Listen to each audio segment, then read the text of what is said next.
This week's topic on the men's room is our local trans community and how we find trans men locally and what resources are available. And I found one locally. He's right here.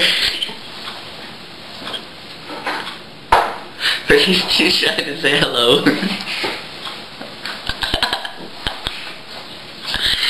No, but actually, there is a trans support group here once a month. It's a group, trans guys and trans girls just kind of meet together to talk about stuff.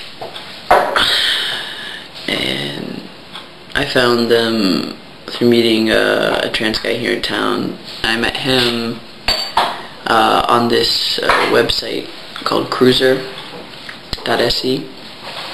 It's like a LGBT dating service kind of site. And so I searched for trans people in Uppsala. So that's how I found him. And then he told me about the group. And YouTube has also put me in touch with some other trans guys in Sweden, and so has the organization Trans Öresund, which I'm not pronouncing that correctly.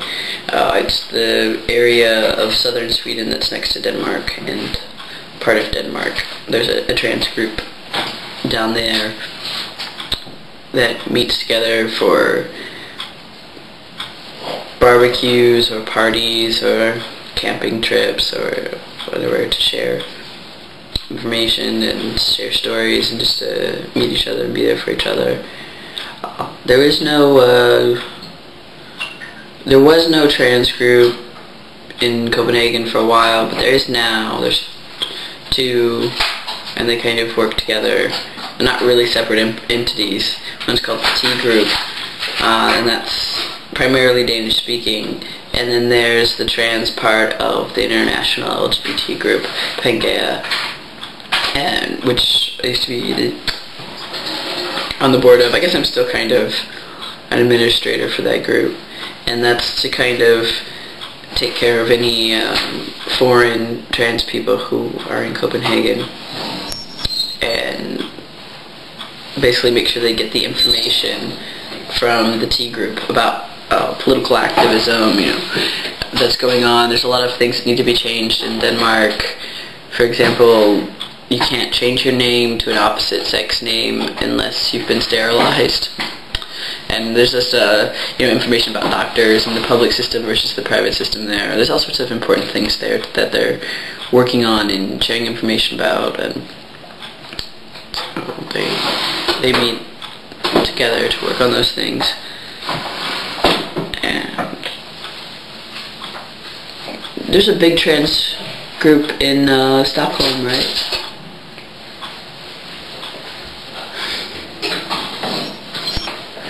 Anyway, so there's a lot of trans stuff happening in Stockholm. I haven't met that group yet, but I probably maybe will.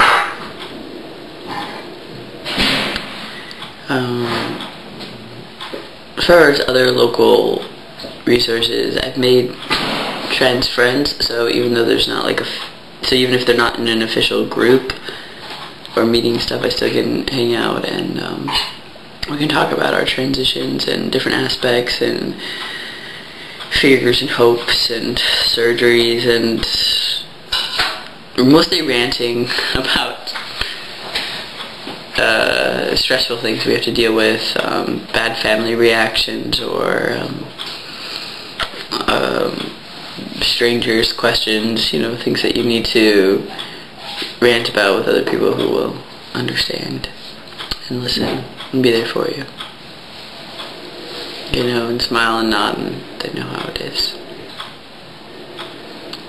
So sometimes it's not always easy to find a local community. Like when I first came out in the city of Odense, there was nobody, and it took me several months before I could find the trans people in the rest of Denmark.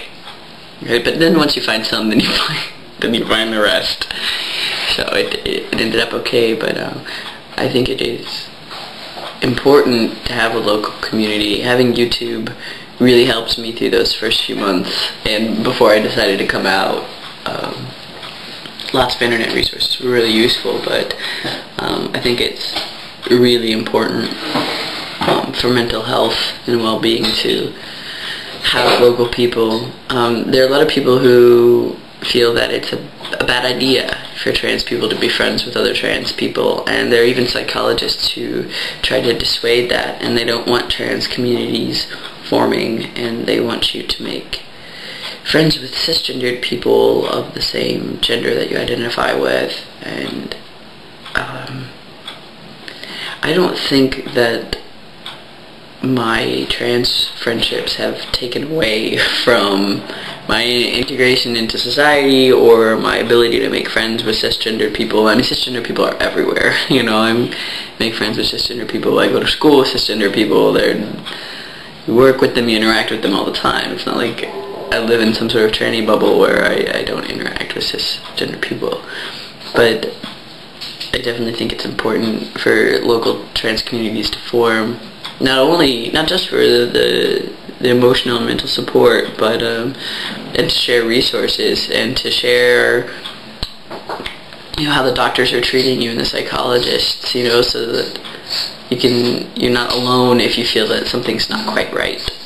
But it's also important for political activism, you know, things don't change unless people get together and decide to change them. So,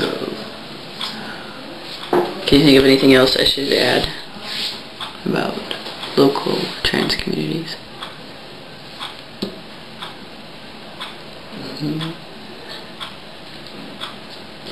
Can I film you for a second if I promise not to put it in the video? Yes? I won't put it on the internet. It's just for me. I promise. Blink, blink.